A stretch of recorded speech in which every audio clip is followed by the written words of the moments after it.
حضور اکرم صلی اللہ علیہ وسلم اپنی دعاؤں میں کئی چیزوں سے پناہ مانگا کرتے تھے اور بہت اہتمام سے پناہ مانگتے تھے۔ عربی کے جملے میرے ساتھ پڑھ لیجئے۔ ایک تو حضور صلی اللہ علیہ وسلم کا نام آئے، درود شریف فوراً پڑھ لیجئے، آپ پڑھ لیجئے میرے ساتھ، اللہم صلی علی سیدنا محمد وعلی آل سیدنا محمد عدد قطر الامطار وعدد ورق الاشجار وعدد ما اظلم علیہ اللیل واشرق علیہ النہار۔ اب دعا پڑھا رہا ہوں، جو جملے پڑھا رہا ہوں یہ حضور صلی اللہ علیہ وسلم کی زبان سے نکلے ہوئے ہیں۔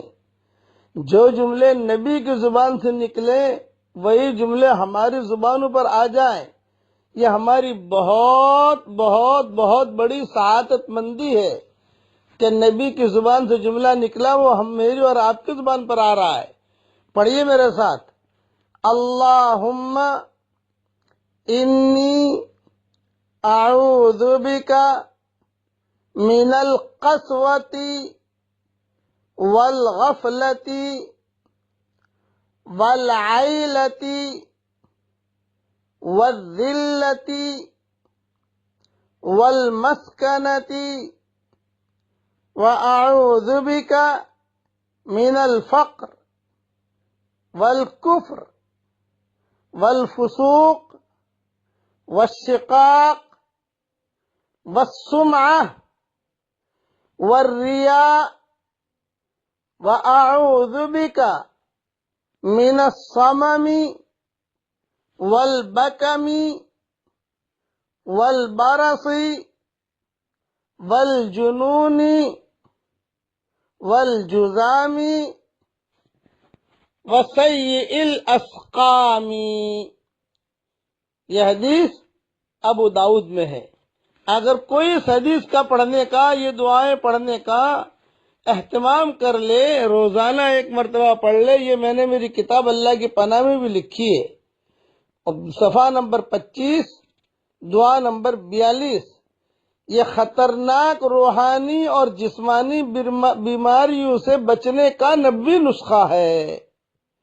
اللہ کی ذات سے امید ہے کہ جو یہ دعا پڑھے گا تو نہ تو اسے کینسر کی بیماری ہوگی انشاءاللہ، نہ جو ہے گردے کی بیماری ہوگی انشاءاللہ، اور نہ یہ ریاکار ہوگا، نہ متکبر ہوگا، نہ جو ہے لوگوں کو پریشان کرنے والا ہوگا، نہ اس کے گھر میں فقر آئے گا، نہ اس کے یہاں کسی قسم کی بیماری آئیں گی، نہ کوڑی کی بیماری ہوگی، نہ برس کی بیماری ہوگی، کسی قسم کی، یہاں تک کہ یہ حدیث میں مانگا گیا کہ اس کا دل بھی سخت نہیں ہوگا۔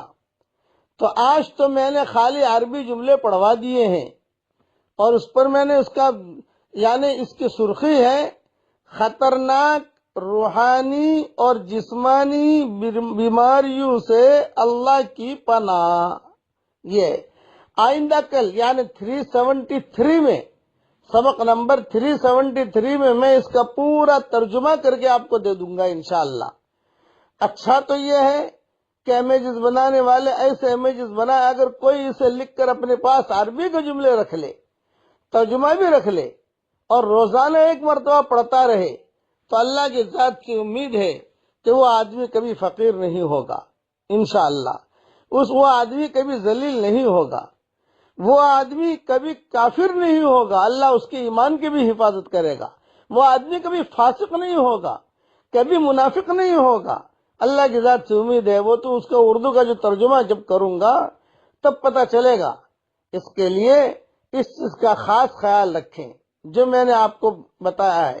تو سبق نمبر 372 کے اندر گویا کہ عربی میں نے جملے کہہ دیے ہیں، اب سبق نمبر 373 میں انشاءاللہ اس کا اردو بھی کر کے میں بتا دوں گا آپ کو۔ اللہ تعالیٰ یہ دعا ہم سب کے لیے قبول فرمائے۔ ہمارے یہاں تہجد کا وقت اب ختم ہو رہا ہے، خوب سردی ہے، اللہ تعالیٰ ہم سب کے لیے ہر معاملے میں ہمارے انجام کو خیر فرمائے۔ اور آخر میں چلتے چلتے ایک نصیحت کر لیتا ہوں، چلو کل انشاءاللہ وہ بات بتا دوں گا، لیکن یہ دعائیں یاد کر لیجئے اور اللہ کی پناہ میں بھی دیکھ لیجئے۔ اللہ تعالی ہم سب کو بے انتہا قبول فرمائے، آمین آمین۔ والسلام علیکم ورحمۃ اللہ وبرکاتہ، وآخر دعوانا ان الحمد للہ رب العالمین۔ بالله من شرور أنفسنا ومن سيئات أعمالنا، من يهده الله فلا مضل له ومن يضلله فلا هادي له، ونشهد أن لا إله إلا الله وحده لا شريك له، ونشهد أن سيدنا ومولانا محمدا عبده ورسوله صلى الله عليه وعلى آله وأصحابه وبارك وسلم تسليما كثيرا كثيرا، أما بعد فأعوذ بالله من الشيطان الرجيم، بسم الله الرحمن الرحيم، يا أيها الذين آمنوا توبوا إلى الله توبة نصوحا، عسى ربكم أن يكفر عنكم سيئاتكم ويدخلكم جنات تجري من تحتها الأنهار، يوم لا يخزي الله النبي والذين آمنوا معه، نورهم يسعى بين أيديهم وبأيمانهم، يقولون ربنا أتمم لنا نورنا واغفر لنا إنك على كل شيء قدير۔ صدق اللہ العظیم۔ قابل احترام بھائیوں، دوستوں اور بزرگوں، اللہ جل جلالہ عم نوالہ نے 2 فیصلے کیے ہیں، اور اللہ کا جو فیصلہ ہوتا ہے وہ اس کے علم کے مطابق ہوتا ہے۔ دنیا والوں کے جو فیصلے ہوتے ہیں وہ ان کے تجربے کی بنیاد پر ہوتے ہیں۔ تجربہ الگ چیز ہے، علم الگ چیز ہے۔ اسی لیے دنیا والوں کی تھیوریاں بدلتی رہتی ہیں۔ ایک تھیوری چلائی، کوئی چیز بھی جو دنیا میں چلائی انہوں نے، بعد میں 10 سال کے بعد پتہ چلا کہ نہیں بھی یہ تو ہماری غلطی تھی، اسے نہیں اب یوں کرو اب یوں کرو، وہ اسی الجھن میں رہیں گے۔ اور اللہ کا جو فیصلہ ہے وہ اس کے علم کے مطابق ہے، وہ علیم ہے، سب جانتا ہے، اس اعتبار سے وہ فیصلہ کرتا ہے، تو اس کا فیصلہ بدلے گا نہیں۔ فلن تجد لسنت اللہ تبدیلا ولن تجد لسنت اللہ تحویلا، اللہ کی سنت بدلتی نہیں ہے، اس کا فیصلہ بھی بدلتا نہیں ہے۔ کان امرا مفعولا، قرآن میں بار بار اللہ تعالیٰ فرماتے ہیں ہم نے جو کہہ دیا وہ کہہ دیا۔ تو ایک فیصلہ اللہ نے یہ کیا ہے کہ دیندار کو اللہ کامیاب کرتے ہیں، اور دوسرا فیصلہ یہ کیا ہے کہ بے دین کو اللہ ناکام کرتے ہیں۔ بس یہ 2 چیزیں ہماری سمجھ میں آ جائیں تو ہمارا بیڑا پار ہو جائے گا۔ دیندار کامیاب، چاہے اس کے بعد مال ہو یا نہ ہو، پراپرٹی ہو یا نہ ہو، بلڈنگ ہے نہیں ہے، کچھ بھی نہیں، لیکن دین ہے، قرآن ہے، یہ ہمیشہ کامیاب رہے گا، اس کو شاباشیاں ملیں گی، یقینی ہے۔ اور کوئی بے دین ہے، اس کے بعد مال بہت ہے، دین نہیں ہے، تو اللہ اس کی زندگی کو اس مال میں اجاڑے گا۔ پانی دے دینا۔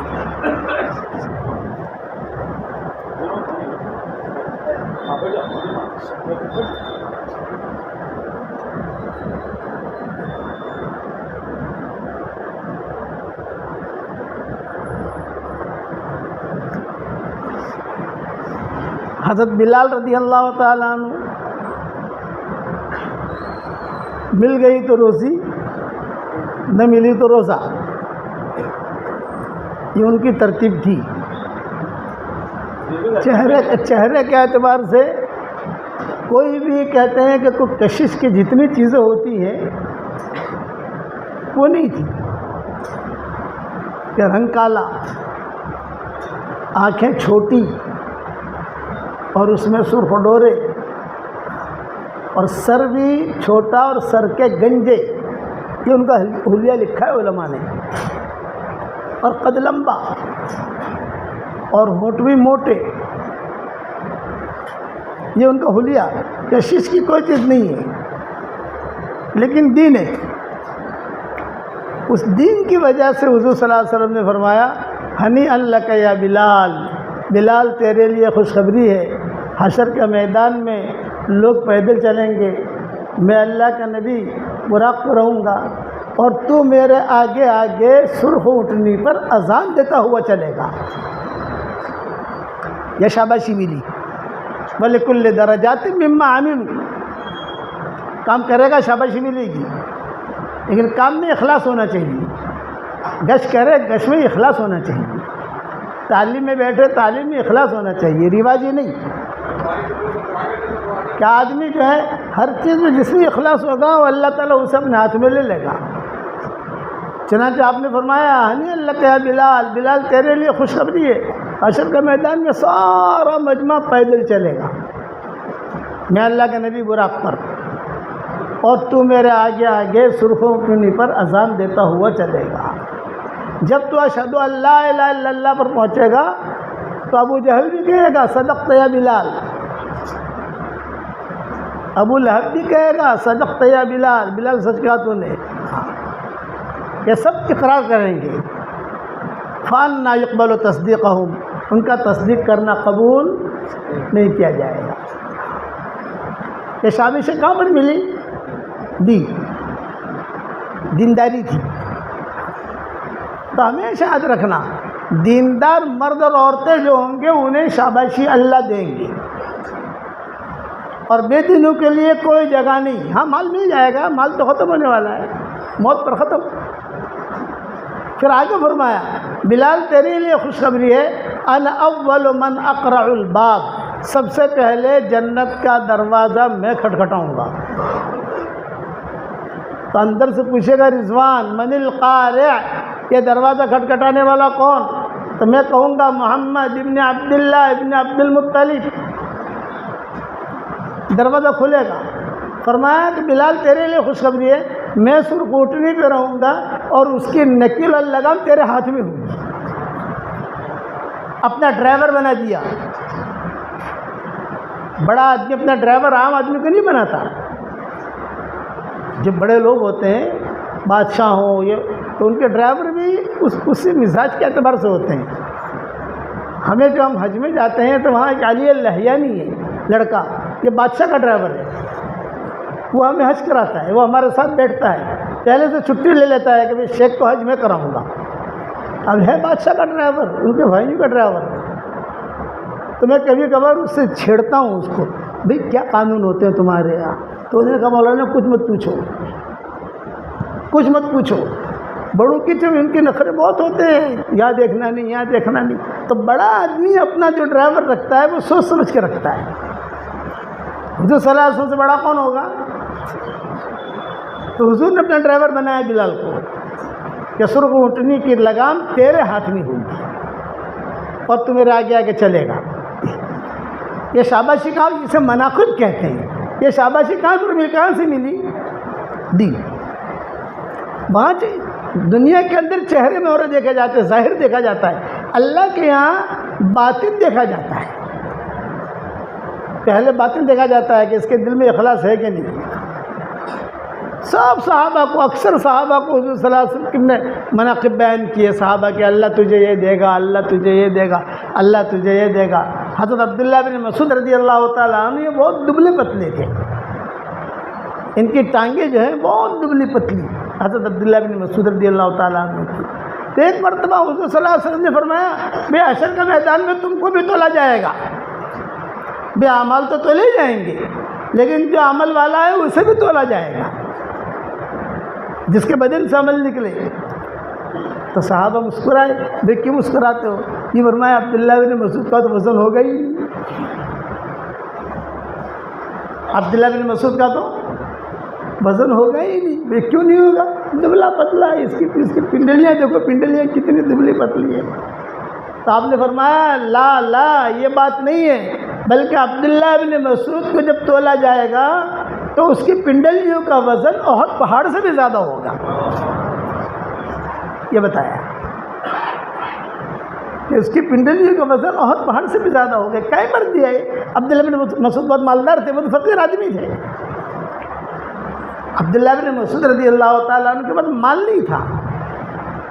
ہمارا فقہ حنفی جو چلا ہے اس میں زیادہ تر ہمارے احناف نے عبداللہ بن مسعود کی حدیث لی ہیں.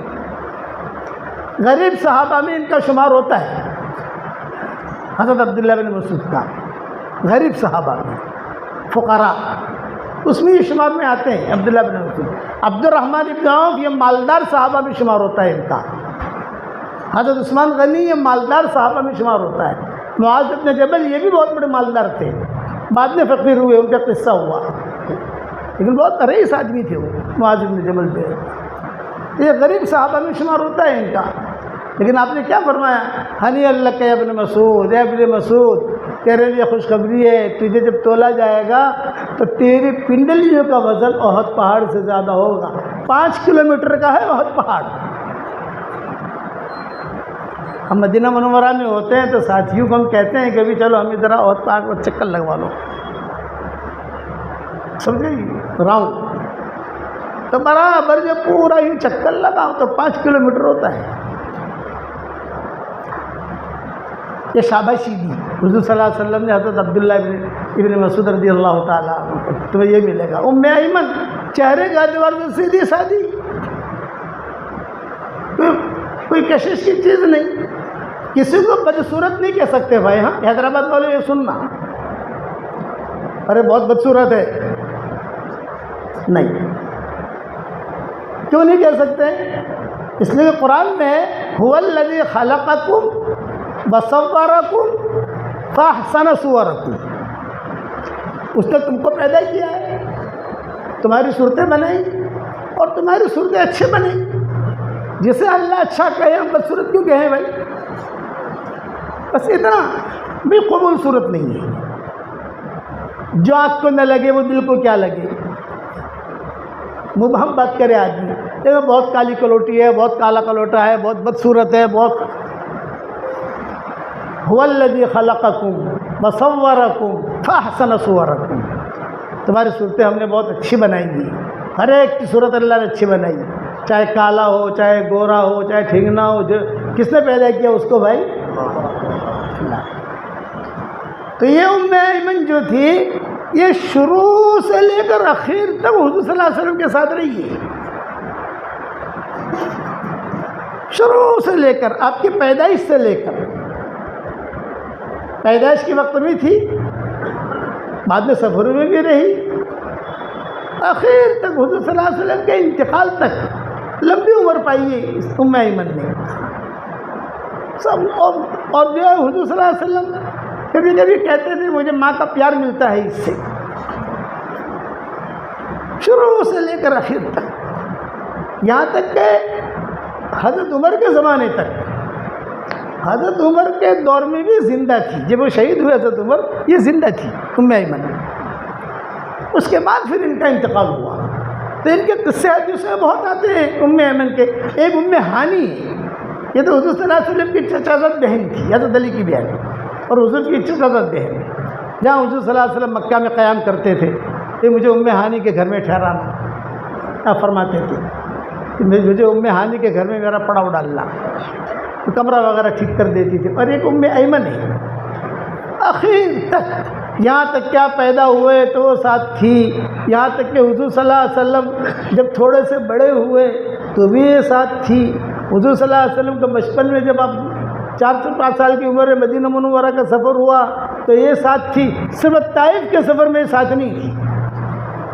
آپ کا جو طائف کا سفر ہوا تو اس وقت میں یہ ساتھ نہیں تھی ام ایمن. لیکن اب عبد المطلب جو ہے اور ابو طالب اس پر بہت اعتماد کرتے تھے, ام ایمن پر بہت اعتماد. اسی لیے عبد المطلب نے کہا تھا کہ بھی جب تک میں زندہ ہوں تو تم جو ہے محمد کو سنبھالتی رہو. یہاں تک کہ آپ صلی اللہ علیہ وسلم کا جب سفر ہوا, قصہ لمبا ہے, طائف گئے, طائف جا کر سب قصے ہوئے.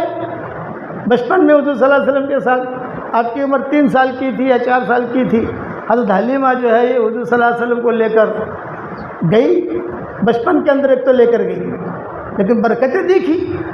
ارے برکت بہت برکتی بچہ ہے یار، برکتی بچہ ہے۔ واپس آئی سال سوا سال کے بعد، تو کہا آمنہ سے اپنی حضور کی والدہ سے، بھئی یہ بچہ جو ہے بڑا برکتی ہے، پھر سے ہمیں دے دو، کچھ خدمت کریں ہم وہاں۔ تو ان کی والدہ نے کہا کہ بھئی بہت اچھا ہے، لے جاؤ، مکہ مکرمہ میں تو ڈائریا کی بیماری پھیلی ہوئی ہے، بچے مر رہے ہیں، مجھے بھی ٹینشن ہوا کہ بھئی یہ محمد کو لے کے آئی ہے، میں کیسے رکھوں گی یہاں، تم لے جاؤ واپس۔ تو حضور پھر لے گئی حضرت حلیمہ۔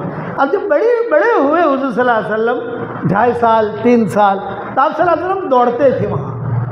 2.5 سال 3 سال کا لڑکا تو تھوڑا سا دوڑتا ہے، بھاگتا ہے، بیٹا یہ لے آؤ، لے آتا ہے، کام کرتا ہے تھوڑا بہت جو ہے۔ تو حلیمہ نے ایک کام یہ کیا کہ روزانہ حضور صلی اللہ علیہ وسلم کے کپڑے بدلتی اور غسل بھی دیتی، نہلاتی، اور اس دور کے اعتبار سے بن سنور کر کے بچوں کو بنا سنوار کر کے تیار کر کے اپنے بیٹے بیٹیوں کے ساتھ جنگل میں بکریاں چرانے بھیج دیتی۔ یہ حضرت حلیمہ نے ترتیب شروع کی، بھئی یہاں ہے، گھر میں بیٹھا بیٹھا کیا کرے گا، تھوڑا بچوں کے ساتھ جائے گا، کھیلے گا، کودے گا، وہاں آبشار ہے۔ طائف قبیلے بنو سعد کا مطلب ہمارا ہندوستان کا شملہ، ہمارا ہندوستان کا کشمیر، وہاں آبشار بھی ہے، وہاں باغات بھی ہے، وہاں انگور بھی ہے، وہاں گلاب بھی بہت پکتے ہیں، طائفی گلاب بہت مہنگا ہوتا ہے، وہاں کی زمینوں کے بھاؤ بھی بہت مہنگے۔ تو حضور صلی اللہ علیہ وسلم کو بھیجتی روزانہ، آپ صلی اللہ علیہ وسلم بھی بھائیوں کے ساتھ جاتے، کھیلتے کودتے، شام کو واپس آ جاتے۔ ایک دن ایسا ہوا کہ سارے کے سارے بھائی کھیل رہے تھے، اور آپ بھی کھیل رہے تھے سب بھائیوں کے ساتھ، تو کچھ فرشتے آسمانوں سے آئے قبیلے بن سعد میں، اور سب بھائیوں نے دیکھا آسمان سے کوئی لوگ اتر رہے ہیں، اور پھر جو ہے حضور صلی اللہ علیہ وسلم جہاں کھیلتے تھے بیچ میں، وہاں سے فرشتے آئے، فرشتے نے وہیں سے اچک لیا۔ سب بھائیوں نے دیکھا، ارے ہمارا بھائی، قریشی بھائی کہتے تھے، قریشی بھائی، اخونا قریشی، اخونا قریشی، قریش تھے نہیں مکہ والے سب، قریشی، اخونا قریشی، اخونا قریشی، اخونا قریشی لے جا رہے ہیں، ان کی تو کوئی طاقت ہے نہیں کہ حضور کو چھڑانے کی۔ اور بڑی پہاڑی تھی وہاں پر، وہ پہاڑی اب بھی ہے، کبھی جانا ہو تو دیکھ لینا، ٹور والے دکھا دیں گے آپ کو انشاءاللہ۔ اس پہاڑی پر حضور صلی اللہ علیہ وسلم کو بٹھایا، یہ لوگ دیکھ رہے ہیں نیچے سے سارے کے سارے، حضرت شیمہ بھی تھی اس میں دیکھنے والوں میں، رضائی بہن تھی حضور صلی اللہ علیہ وسلم کی، دیکھ رہے ہیں کہ کیا ہو رہا۔ فرشتوں نے مل کر کرتا نکالا، آپ کو لٹایا، سب دیکھ رہے ہیں یہ لوگ۔ پھر جو آپ کا شق صدر ہوا، جو شق صدر ہوا، سینہ چاک کیا تو خون نکلا، جو خون نکلا تو ظاہر بات ہے کہ آدمی خون سے گھبراتا ہے، ارے خون نکلا، یہ تو مر گیا، ہمارا بھائی تو مر گیا۔ اور فرشتوں نے جو کرنا تھا، اندر سے کچھ چیزیں نکالی، اندر کوئی چیز رکھی، جو اللہ کا غیبی نظام تھا وہ ہوا سارا کا سارا۔ لیکن خون دیکھا تو یہ بچے ہی تو سارے کے سارے گھبرائے، اور یہ گاؤں کی طرف بھاگے بکریاں چھوڑ کر، اور ایک ہی بات، اخونا قریشی مات، ہمارا قریشی بھائی مر گیا، ہمارا قریشی بھائی مر گیا۔ میں اصل قصہ سنا رہا ہوں ام ایمن پر کہ چہرہ مہرہ کیسا تھا اور درجہ حضور نے کیا دیا، شاباشی کیا ملی۔ تو ہمیشہ یاد رکھنا، شاباشی جو ملے گی وہ چالاکیوں پر نہیں ملے گی۔